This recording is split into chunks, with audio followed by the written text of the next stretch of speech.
Hi, welcome to another tale from the Magic Story Cauldron. This is one of my favourites. Actually, they're probably all one of my favourites. That's why I read them, why I love them. But this particular one is The Selfish Giant, written by Oscar Wilde. Every afternoon, as they were coming from school, the children used to go and play in the giant's garden. It was a lovely garden with soft green grass. Here and there over the grass stood beautiful flowers like stars. And there were 12 peach trees that in the springtime broke out into delicate blossoms of pink and pearl. And in the autumn bore rich fruit. The birds sat on the trees and sang so sweetly that the children used to stop their games in order to listen to them. "How happy we are here," they cried to each other. "How happy." One day, the giant came back. He'd been to visit his friend, the Cornish ogre, and had stayed with him for 7 years. After the 7 years were over, he had said all that he had to say, for his conversation was limited, and he determined to return to his own castle. When he arrived, he saw the children playing in the garden. "What are you doing there?" he cried in a very gruff voice, and the children ran away. "My own garden is my own garden," said the giant. "Anyone can understand that, and I will allow nobody to play in it but myself." So he built a high wall around it and put up a notice board. "Trespassers will be prosecuted." He was a very selfish giant. The poor children had now nowhere to play. They tried to play on the road, but the road was very dusty and full of hard stones, and they didn't like it. They used to wander around the high wall when their lessons were over and talk about the beautiful garden inside. "How happy we were there," they said to each other. Then the spring came, and all over the country there were little blossoms and little birds. Only in the garden of the selfish giant it was still winter. There, birds did not care to sing in it, as there were no children, and the trees forgot to blossom. Once a beautiful flower put its head out from the grass, but when it saw the notice board, it was so sorry for the children that it slipped back into the ground again. It went off to sleep. The only people who were pleased were the snow and the frost. "Spring has forgotten this garden," they cried, "so we will live here all year round." The snow covered up the grass with her great white cloak, and the frost painted all the trees silver. Then they invited the north wind to stay with them, and he came. He was all wrapped in furs, and he roared all day about the garden and blew the chimney pots down.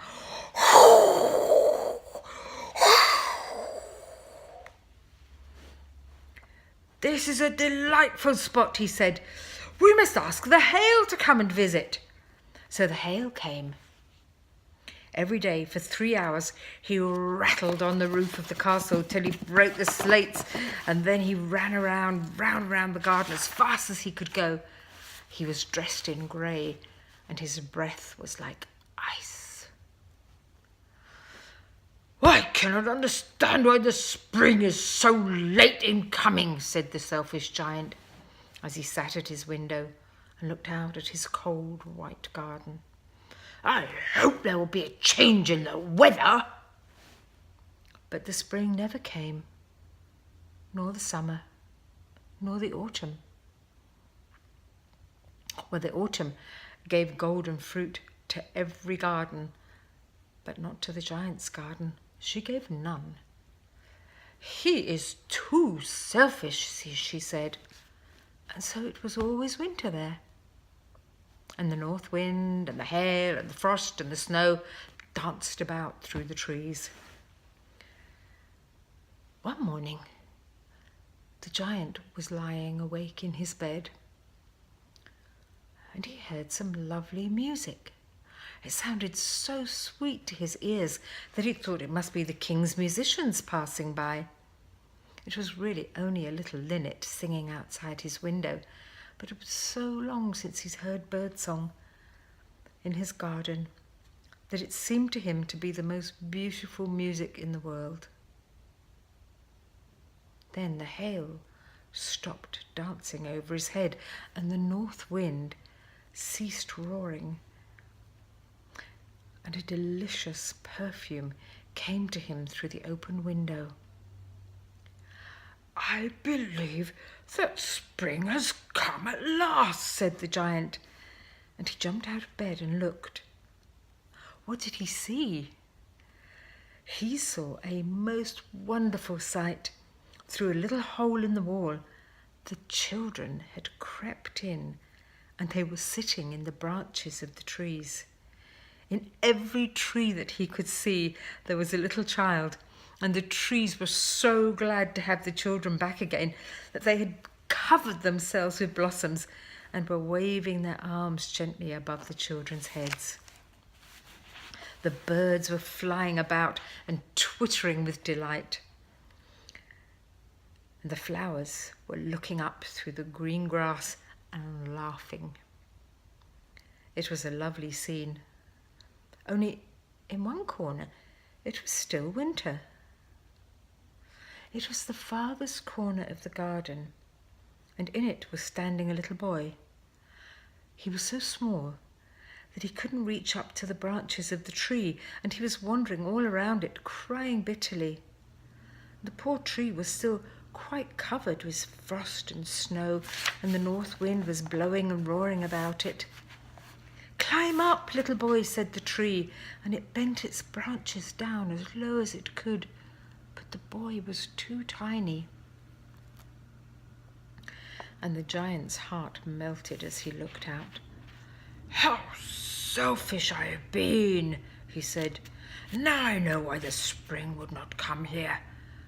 I will put that poor little boy on the top of the tree, and my garden shall be a children's playground for ever and ever." He really was very sorry for what he had done. So he crept downstairs, opened the front door quite softly, and went out into the garden. But when the children saw him, they were so frightened, they all ran away. Only the little boy did not run, for his eyes were so full of tears that he didn't see the giant coming. And the giant crept up behind him and took him gently in his huge hand and put him into the tree. And the tree at once broke into blossom, and the birds came and sang on it, and the little boy stretched out his 2 arms and flung them around the giant's neck and kissed him. The other children, when they saw that the giant was not wicked any longer, they came running back, and with them came the spring. "It is your garden now, little children," said the giant. And he took a great axe and knocked down the wall. And when the people were going to market at 12 o'clock, they found the giant playing with the children in the most beautiful garden they had ever seen. All day long they played, and in the evening they came to the giant to bid him goodbye. "But where is your little companion?" he said. "The boy I put into the tree." The giant loved him the best because he had kissed him. "We don't know," answered the children. "He's gone away." "You must tell him to be sure and come here tomorrow," said the giant. But the children said that they did not know where he lived and had never even seen him before, and the giant felt very sad. Every afternoon, when school was over, the children came and played with the giant. But the little boy whom the giant loved was never seen again. The giant was very kind to the children. Yet he longed for his first little friend, and often spoke of him. "How I would like to see him," he would say. Years went by, and the giant grew very old and feeble. Even giants do, you know. He could not play about anymore, so he sat in a huge armchair and watched the children at their games and admired his garden. "I have many beautiful flowers," he said, "but the children are the most beautiful flowers of all." One morning, he looked out of his window as he was dressing. He did not hate the winter now, for he knew it was merely the spring asleep and that the flowers were resting. Suddenly, he rubbed his eyes in wonder and looked and looked. It certainly was a most marvelous sight. In the farthest corner of the garden was a tree quite covered with lovely white blossoms. Its branches were all golden, and silver fruit hung down from them. And underneath it stood the little boy he had loved. Downstairs ran the giant in great joy and out into the garden. He hastened across the grass and came near to the child. And when he came quite close, his face grew red with anger, and he said, "Who hath dared to wound thee?" For on the palms of the child's hands were the prints of 2 nails, and the prints of 2 nails were on the little feet. "Who hath dared to wound thee?" cried the giant. "Tell me, that I may take my sword and slay him." "Nay," answered the child, "but these are the wounds of love." "Who art thou?" said the giant, and a strange awe fell on him, and he knelt before the child. And the child smiled on the giant and said to him, "You let me play once in your garden. Today you shall come with me to my garden, which is paradise." And when the children ran in that afternoon, they found the giant dead under the tree, all covered with white blossoms. The story of The Selfish Giant, written by Oscar Wilde. And we'll have another story again very soon.